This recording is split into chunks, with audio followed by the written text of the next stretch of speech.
você está na home do site, você vai aqui, é que aqui no telão não aparece, mas aqui em cima, acredite em mim, tem uma barrinha escrito ao vivo, política, www, aí vão lá, cliquei em economia, lá em cima, beleza? Aí abre essa aba de economia, isso aqui, ó.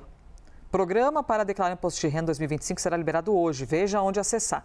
Essa matéria tem todo o passo a passo, o link, como é que acessa e, além disso, todas essas regrinhas citadas pelo Danilo Moliterno, tá? E o jornal fica disponível no YouTube, você pode voltar ali na timeline e dar até um print nessa arte que o Danilo trouxe para a gente. Vamos falar sobre isso, sobre as questões de Donald Trump, sobre a inflação, tudo no mesmo bojo. Agora, a semana vai se encaminhando para o fim, recheada de assuntos, né, que mexem com a economia. Então, a gente conversa com quem entende da coisa. Gilvan Bueno, colunista do CNN Money. Gilvan, bem-vindo. Já te prejudiquei, né, meu amigo? Coloquei 3 assuntos assim, com aquele quilate que é uma loucura. Mas bem-vindo, Gilvan. Muito bom dia, Elisa. Que alegria revê-lo. Espero que o café carioca estava bom. Ah, é, Gilvan trouxe aqui, hein? Papo de bastidor, trouxe um café pra gente. Ah, Gilvan, a energia vem, a cafeína. Os médicos dizem, não tomam tanto café. Aí corta para os jornalistas, é um cafezal ambulante. Ó, começando contigo, Gilvan, do último assunto, tá? A questão do imposto de renda. O que a gente pode avaliar dessas novidades que foram anunciadas pela Receita Federal? Porque realizar a declaração, uma pessoa, né, sozinha, é um lance que é difícil, porque o sistema às vezes é pesado, às vezes trava, é muito detalhe, aí pede um documento que você não tem e a vida real é muito dinâmica, né? A gente está sempre muito ocupado, trabalhando para sustentar a casa, a família, às vezes não consegue. Então, a ideia é propor uma facilitação ou que seja mais bem explicado para quem declara? Muito bem, Elisa. A Receita Federal espera receber 46 milhões de declarações. Aqui um ponto importante, no ano passado foram o número de 45 milhões e 2 milhões de pessoas acabaram entregando após o prazo. Curiosamente, esse ano o prazo está um pouco mais curto, em 3 dias, e a grande ideia aqui é a novidade que foi instituída ano passado, que é essa declaração pré-preenchida, que é um grande alivio, consegue coordenar tudo. Importante para quem não tem aquele aplicativo do GovBR, aproveitar e já antecipar. Historicamente, o brasileiro ele deixa tudo para a última hora, então se espera um fluxo muito grande de informações, mas não se esqueça que esse ano o prazo está reduzido em 3 dias.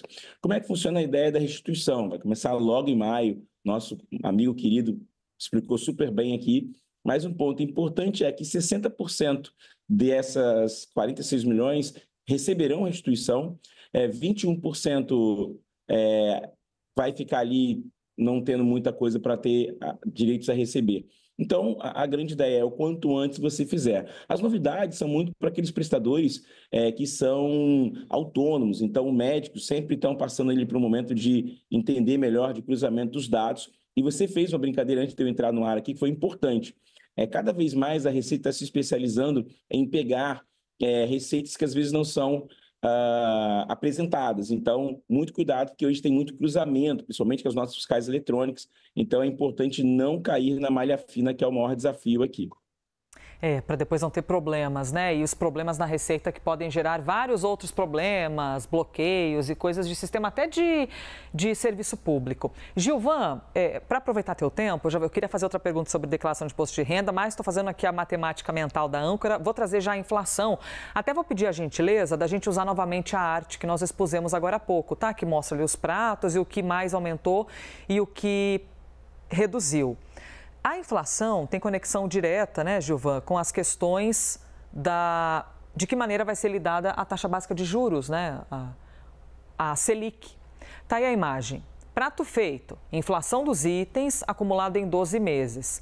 A alta em alguns itens e a baixa em outros. Mas aí, Gilvan, quando eu vejo que arroz e feijão, que é aquilo que mais é consumido pelo Brasil, está em baixa, dá um nó na minha cabeça, mas poxa, se a inflação está em baixa, é o que mais é consumido, como assim outras coisas estão em alta? Isso depende também do valor dos produtos, Gilvan? Depende de várias outras coisas? Olha, muito bom ponto. A inflação, e tem uma frase antiga que horrível que eu vou falar aqui, mas inflação e impostos são coisas que nós teremos ao longo da nossa vida. Porque isso acontece porque à medida que o tempo vai passando, os bens vão ficando mais caros. Por isso que nós falamos e várias literaturas também confirmam, né? Você tem que fazer o dinheiro trabalhar para você, você não pode colocar o dinheiro debaixo do colchão, e você tem que entender um pouquinho de educação financeira, parabenizar o Banco Central e a CVM, a Comissão de Valores Imobiliários, por buscar, e até o Ministério da Educação, essa ideia de educação financeira nas escolas, que é muito importante, e trazer esse tema aqui para o debate, para a discussão social. Por quê? Porque o dinheiro perde valor ao longo do tempo. Então, a inflação causa essa perda de valor. E ela está presente nos alimentos, ela está presente na energia, ela está presente no material escolar, ela está presente no preço da gasolina. Então, em alguns momentos, a gente olha a cesta básica, com essa queda de 9%, alguns itens como o café, que está tendo esse problema de safra subindo bastante, essa questão dos ovos também trazendo impacto na cesta básica. Então, agora, o inimigo é outro. A gente teve um arrefecimento positivo, muito pontual na parte da comida, mas o que chamou a atenção, Elisa, foi a alta de mais de 16% no preço da energia elétrica. Ela foi a grande vilã dessa inflação fora do controle. Então, a gente é como se tivesse um cobertor e você puxa de um lado, ele mostra do outro. Agora, o inimigo é o outro, foi a energia elétrica. Observação também para a questão escolar. Mas a questão escolar, Elisa, ela é muito recorrente, porque de janeiro a março nós sabemos. Eu tenho aqui 2 filhas, material escolar, nessa época é um pouco mais caro. É, bastante caro, né? Ter que comprar tudo, encher a mochila. Ô, Gilvan, ainda sobre inflação, uma dúvida mais conceitual, porque assim, todo mundo quer, de maneira geral, a gente gostaria que estivesse todo mundo empregado, com poder de compra, com dinheiro para consumir, para chegar num açougue e não ter que falar assim, qual carne está mais barata? Então me vê 200 gramas dessa mais barata e acabou. Você não consegue mais comprar carne vermelha. Você não escolhe diante daquilo que você gosta. Você escolhe diante daquilo que você pode pagar. Aí quando a gente tem queda no desemprego, né, o menor desemprego da série histórica e tal, as pessoas com poder de compra, parece que a taxa básica de juros, ela penaliza a pessoa por a pessoa parar de passar dificuldade. Porque se ela começa, que bom, você tem um emprego, você consome mais. Mas então tem o problema agora da inflação. E aí, Gilva, isso é difícil compreender. Ajuda a gente, por favor, porque parece que o pobre é sempre penalizado. Olha, minha esposa Dione, ela fez outro dia a mesma pergunta que você, então ela já até me preparou para isso aqui. Um dos primeiros princípios que nós temos aqui é a ideia de oferta e demanda. A economia começa nascendo disso. Se eu tenho uma quantidade de oferta abundante, e poucas pessoas ali consumindo, isso é um dos melhores cenários. Mas quando eu tenho pouca oferta de bens escassos e muitas pessoas consumindo, esses bens ficam escassos, e à medida que eles ficam escassos, eles ficam mais caros, porque as pessoas vão pagando cada vez mais para conseguir adquirir esse bem. E aí você entra na questão dessa discussão do pleno emprego. E em latim tem uma frase que é médio virtus, né? O equilíbrio está no meio. Da mesma forma que o veneno pode matar, ele pode salvar em alguns casos. Porque você não pode ter uma capacidade de consumo muito ampla, porque os bens ficam escassos, como eu falei anteriormente. Então, você tem que ter um equilíbrio, um ponto exato entre um número de desemprego e de consumo. Então, essa discussão que está em econometria é a que mais nos persegue, porque se a gente fosse pensar, olha, o emprego, todo mundo empregado é muito bom, mas todo mundo empregado, você vai ter muito consumo e os bens vão ficar escassos. Então, achar esse equilíbrio é importante. Por isso que a gente controla a inflação, porque se a inflação sai do controle, os preços ficam muito altos e essa capacidade econômica não consegue acompanhar. Então, a grande ideia é a oferta e demanda tem que estar sempre equilibrada, você não pode estar desequilibrado. Equação difícil, né? Parece que está sempre penalizando quem tem mais condição de consumo. Aí, quem tem grana, lucra com isso também. Aí, quem é pobre está consumindo mais, que bom, mas ao mesmo tempo mexe com a inflação. Olha, economistas, obrigada por existir. Aliás, economistas e especializados em economia, obrigada por existirem e nos ajudarem sempre. Bom, deixa eu trazer aqui a questão de Donald Trump, por favor, Gilvan, porque taxação, a gente teve o aço nas últimas horas que de fato entrou em vigor tudo isso, e Donald Trump falando um monte de coisa. A minha dúvida é, para o mercado financeiro, qual seria uma postura ideal? É o Brasil dizer assim, olha, não vem brincar com a gente não, tá? Não vem com essas bravatas que aqui não vai ter esse papo. Ou sorria, finja a normalidade e fale tudo a portas fechadas. Não diga coisas publicamente para não piorar o rolê todo. Tranquilidade. Quem é que gosta de ir para um lugar que tem muita confusão, que é tudo muito incerto? A incerteza nos causa muito desconforto. Então, o atual cenário ele tem muito desconforto porque o governo Trump ele faz medidas que, do ponto de vista dele, podem trazer um crescimento dos Estados Unidos, Mas como a economia, desde os anos 40, quando nós criamos ali a ideia de globalização, de todo mundo consumir com todo mundo, de quebrar as barreiras, a gente criou conexões com o mundo. Então, olhando até a própria cultura dos Estados Unidos, o telefone, ele começou a ser produzido na China, você começou a olhar para outros países para conseguir suprir uma deficiência interna que você tinha. Então, o mundo ele ficou globalizado, onde todo mundo troca suas ofertas e demandas, sejam educacionais, sejam culturais, sejam econômicas, de produtos e serviços. Então, nesse novo mundo, mudar isso sem uma coordenação e sem um tempo de adaptação causa muito desconforto. Então, esse desconforto tem algumas consequências. No mercado de ações dos Estados Unidos, que é um dos maiores players do mundo,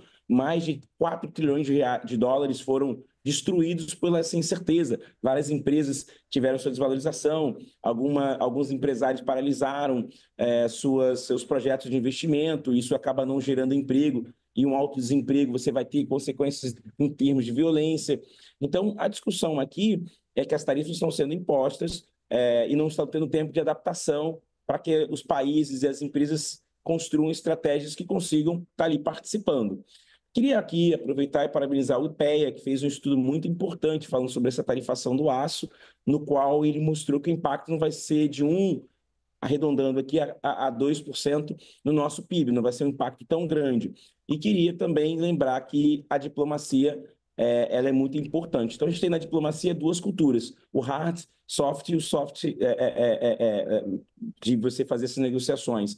Então, está tendo uma mudança nesse jeito de você fazer a negociação.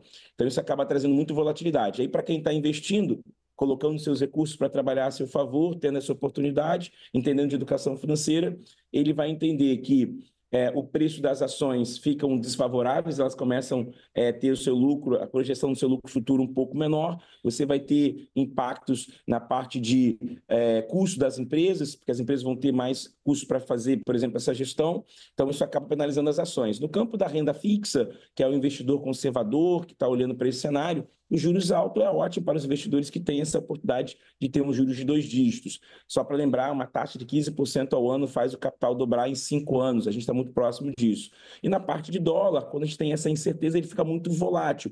Então, as empresas que fazem exportação ou importação têm que ficar se defendendo, fazendo uma operação chamada hedge cambial, para não ter impacto muito desfavorável nas suas operações. Então, é muito desconfortável para vários pontos dessa cadeia produtiva.